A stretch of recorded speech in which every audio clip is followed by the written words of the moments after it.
الحمد للہ رب العالمین والعاقبۃ للمتقین والصلاة والسلام علی سید المرسلین۔ ناظرین کرام السلام علیکم ورحمۃ اللہ وبرکاتہ۔ ایمانی صفات کا عنوان لے کر آپ کی خدمت میں حاضر ہوں۔ ناظرین کرام، ایمانی صفات کے جو چیزیں منافی ہیں، یعنی وہ وسوسے جو ہمارے اور آپ کے دلوں میں آتے ہیں، جن کا تعلق ایک شیطانی وسوسوں کے ساتھ ہوتا ہے، اللہ کے پیارے پیغمبر نے محمد صلی اللہ علیہ وسلم نے بشارت سنائی ہے۔ ان وسوسوں کا اللہ کے یہاں کوئی بدلہ نہیں لیا جائے گا۔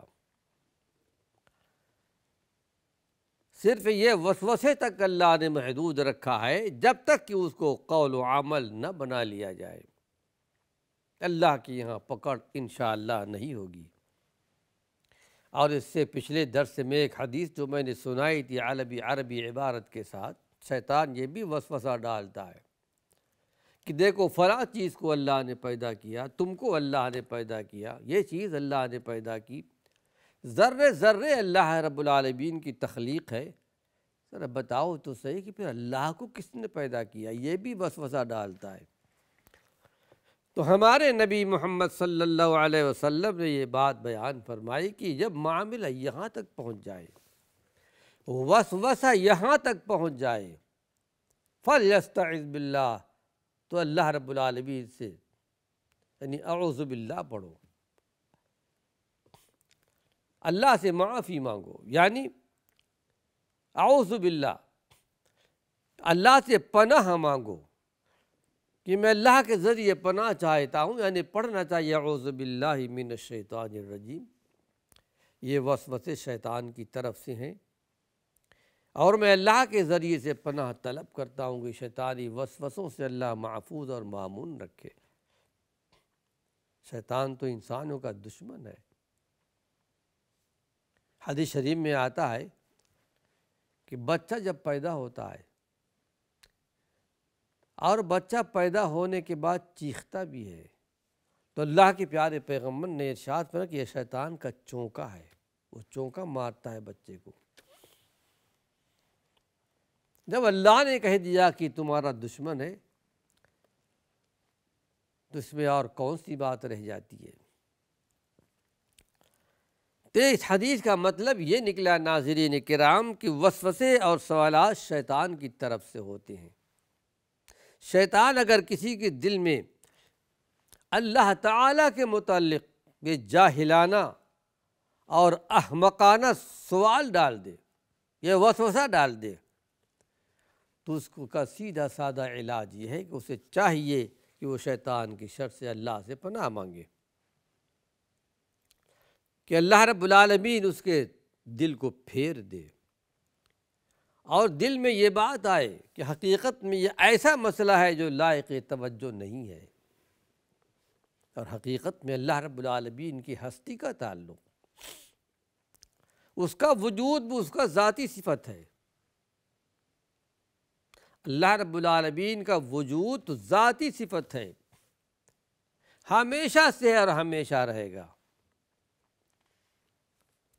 اس کی ذات ابدی ہے، جس کا حد اور کوئی کنارہ نہیں ہے، یہ اس کی ذاتی صفت ہے، اور وہی تمام موجودات کو وجود میں لانے والا ہے۔ تو اس کے متعلق دل میں ایسا کوئی سوال آ جائے تو یہ سوچنا چاہیے کہ حقیقت میں کوئی لائق توجہ یہ کوئی بات نہیں ہے، اور یہ ایک شیطانی وسوسہ ہے، اور خیال کو وہاں سے ہٹا لے۔ آئیے اس ضمن میں ایک حدیث اور آپ کو پیش کر رہا ہوں، شیطانی وسوسوں کا سے بچاؤ، اور یہ بھی کہ شیطانی وسوسے اس سے اللہ کی یہاں پکڑ نہیں ہے۔ اس حدیث کے راوی بھی حضرت ابو ہریرہ رضی اللہ عنہ ہیں، بخاری مسلم کی روایت ہے۔ عن ابی، آئیے پوری حدیث آپ کے سامنے پیش کر رہا ہوں۔ عن ابی ہریرہ رضی اللہ عنہ قال قال رسول اللہ صلی اللہ علیہ وسلم لا يزال الناس يتساءلون حتى يقال هذا خلق الله الخلق فمن خلق الله فمن وجد من ذلك شيئا فليقل آمنت بالله ورسوله رواه البخاری ومسلم۔ یہ حدیث ابو ہریرہ سے روایت ہے۔ ترجمہ سماعت فرمائیں، پھر ایک مختصر اس کی شرح بیان کروں گا۔ روایت کرتے ہیں ابو ہریرہ رضی اللہ عنہ کہ اللہ کے نبی صلی اللہ علیہ وسلم نے ارشاد فرمایا، لا یزال الناس یتساءلون، برابر لوگ آپس میں سوال کرتے رہیں گے۔ یہ فضول سوالات لوگ کرتے رہیں گے شیطان کی طرف سے، یہ چون و چرا، ایسا کیوں ہوا، ویسا کیوں ہوا، حتیٰ یقال ھذا خلق اللہ الخلق، یہاں تک کہ یہ بھی وسوسہ دل میں آئے گا، ھذا خلق اللہ الخلق، یہ اللہ کی مخلوق ہے۔ ذرا دیکھو تو صحیح، یہ آسمان و زمین ہے، یہ بڑے بڑے پہاڑ ہیں، یہ زمین ہے، یہ سمندر ہیں، یہ سارے مخلوقات ہیں، اس کو اللہ نے پیدا کیا ہے۔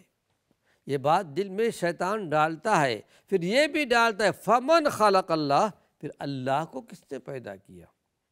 اب یہ بات بیچ پہ ڈال دیتا ہے، فمن وجد من ذلک شیئا، اللہ کے پیارے پیغمبر نے ارشاد فرمایا کہ بات جب یہاں تک پہنچ جائے، دل میں ایسے وسوسے آنے شروع ہو گئے کہ اب اللہ کو کس نے پیدا کیا ہے، فلیقل، تو اس وقت فوراً اپنی زبان سے یہ کلمات ادا کرو، آمنت باللہ ورسولہ،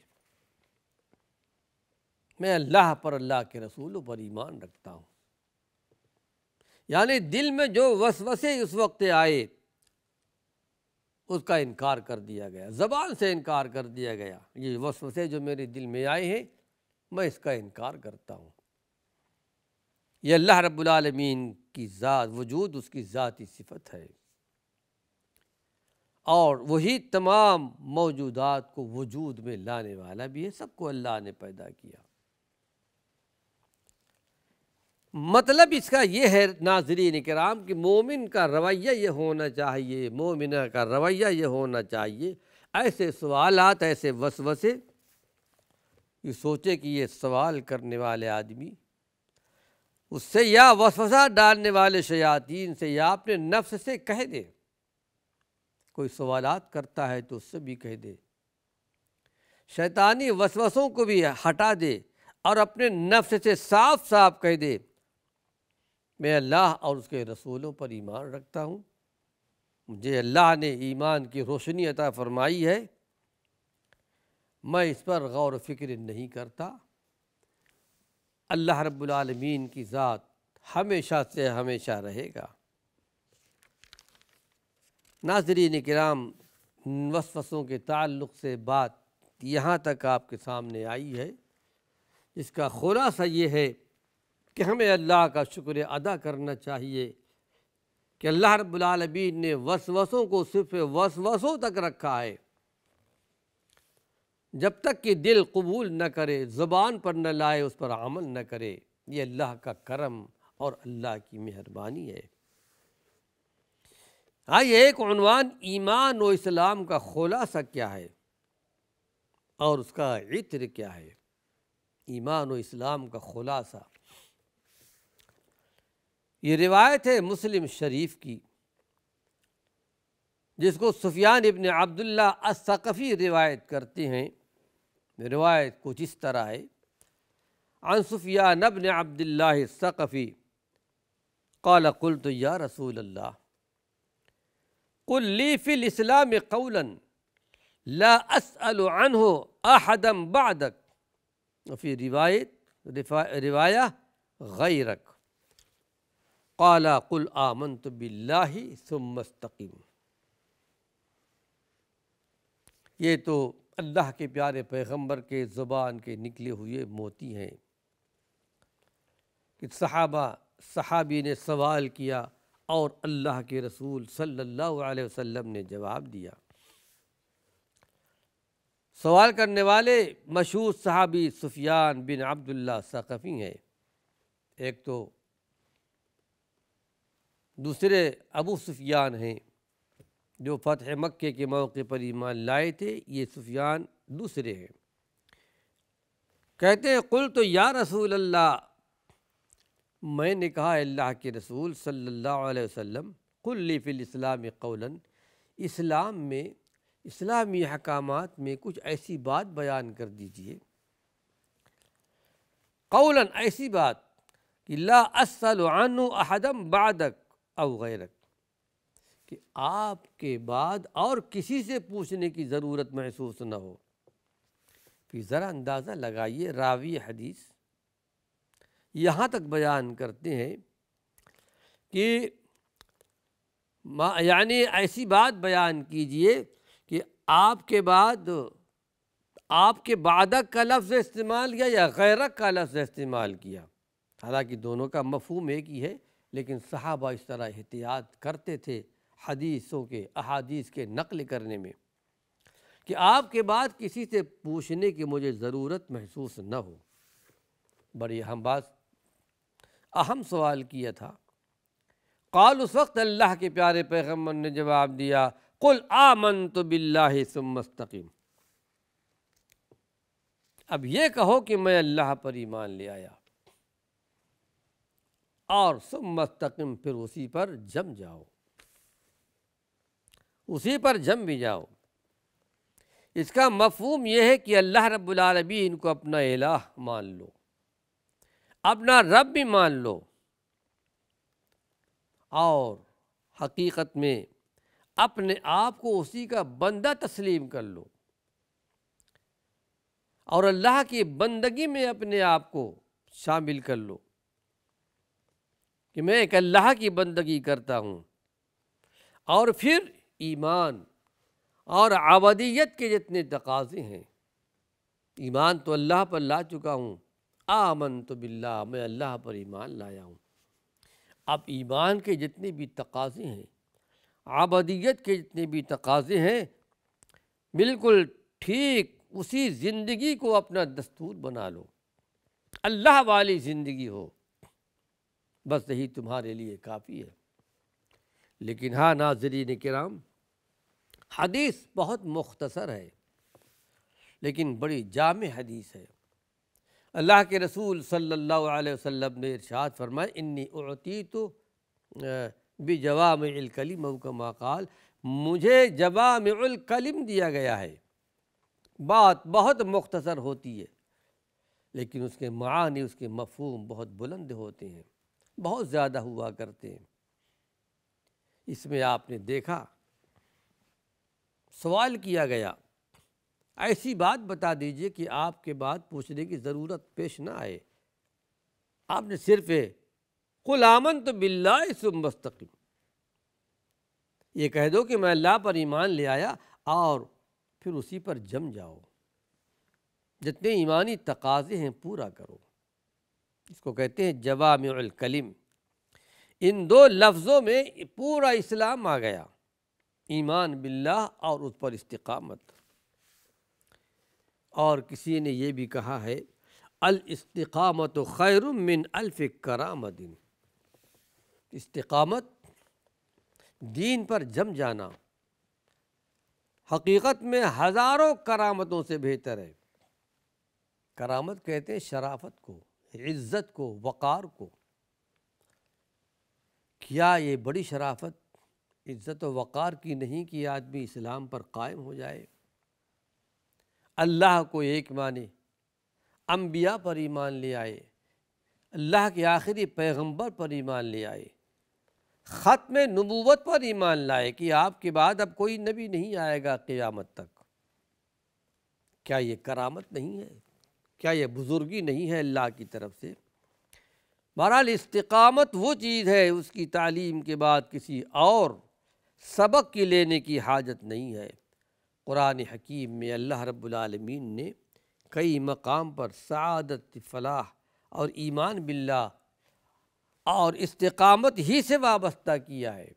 قرآن حکیم میں ایک مقام پر یہ آیت آپ کو ملے گی، ان الذین قالوا ربنا اللہ ثم استقاموا، یقیناً جن لوگوں نے یہ کہہ لیا کہ ہمارا رب اللہ کی ذات ہے، ایک اللہ کو تسلیم کر لیا، وہی ہمارا خالق بھی ہے، مالک بھی ہے، وہی ہمارا معبود بھی ہے، ثم استقاموا، پھر اسی پر جم بھی گیا زندگی کے آخری لمحات تک، فلا خوف علیہم ولا هم یحزنون، ان پر کوئی خوف نہیں، کوئی غم نہیں، یہی لوگ جنت والے ہیں جس میں ہمیشہ رہیں گے۔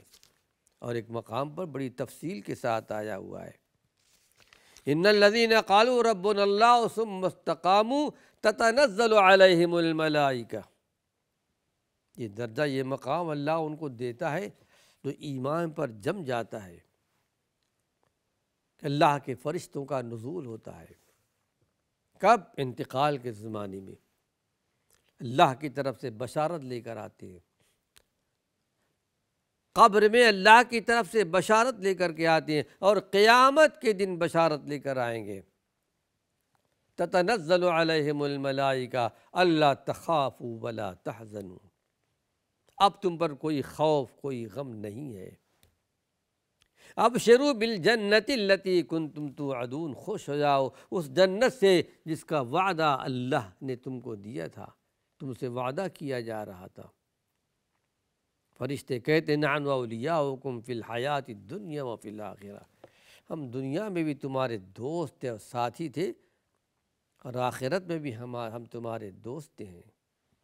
جنتی جب جنت میں جائیں گے تو اللہ کے فرشتے آئیں گے، مبارکباد پیش کریں گے جنتیوں کو، سلام علیکم طبتم، تم پر سلامتی ہو، خوش ہو جاؤ، فادخلوها خالدین، ہمیشہ ہمیش کے لیے جنت میں چلے جاؤ۔ تو حقیقت میں حدیث جوامع الکلم میں سے ہے۔ ناظرین کرام، وقت ختم ہو چکا ہے، اللہ نے چاہا کچھ اور مفید باتیں اپنے آئندہ درس میں پیش کروں گا۔ وآخر دعوانا ان الحمد للہ رب العالمین۔